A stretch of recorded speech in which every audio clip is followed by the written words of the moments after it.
decrease our dependence on foreign oil. We have heard, though, that hydrofrac gas will be exported for the profit of the multinational gas companies and will not be used by local residents. Please tell us where the Keuka Lake hydrofrac gas is likely to be used if hydrofracking is allowed in our region.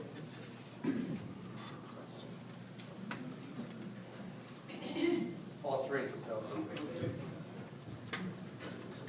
Well, I can't say specifically where any specific gas will go, but it certainly is true that much of the gas is being exported. There have been a number of articles on gas being exported to China. I think a lot of gas is also being stored in hopes that the price will go up. But I would just like to get in a word too on this global warming thing, which I haven't spoken about at all, which I think is somewhat related to that. And that is that, to me, it's a backward technology. It's that we're looking back to what has been and has been very good for the economic development of the world, of the country, and very lousy for the environment. And now we've reached a point where we really need to go with all efforts forward and with alternatives to fossil fuels.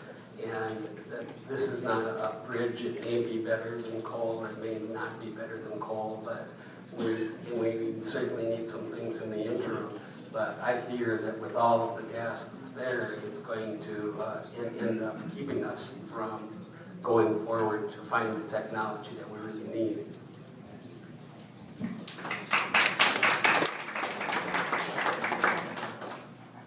I'm not aware at this point we're exporting gas that is thought of as a possibility because of the vast volumes, but really the hope of myself and many in industry is that we will be able to substitute natural gas that we now have in large quantities for coal and electrical generation.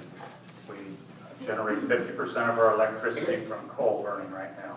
There is no reason whatsoever that cannot be completely substituted by natural gas. The impediment to that in the past was perceived lack of supply.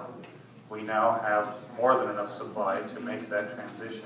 We also have the possibility of substituting natural gas for oil in transportation. Absolutely possible. We can, if we deem it's socially acceptable and what we want to do, we can eliminate all oil imports by substituting natural gas in transportation, predominantly trucking and cars. It's just it's an absolute possibility. And there's nothing, I agree with Dr. Siegel at Syracuse, that the only thing that is going to give us immediate, quick reductions in CO2 is moving to natural gas. We're not going to do it through alternatives. Alternatives need to be built out, obviously, but you just cannot do it on the scale necessary to have the impact in the time frame that we think we need it. Two great questions, again, in response to Scott. Substituting natural gas for coal for electricity generation does not help if you add in the methane emissions, which we just talked about. So we'll find out over the next few years as more scientific studies are done and less blogging is done, whether our study is correct or not. We would hope that gas would substitute for coal, but only if the production, storage, and transportation of the gas does not result in excess methane emissions, which counteracts the benefit of lower carbon dioxide. Scott is also right that the 98% of the oil imported in this country is used for transportation. 1% of our natural gas is used for transportation. So it is certainly untrue at this point that drastically increasing the amount of natural gas reduces our necessity to import oil. They're orthogonal uses. They're not used for the same thing. If we were to transform our transportation system to use natural gas instead of oil, and if the production of that natural gas did not exacerbate global climate change, that would be a good thing.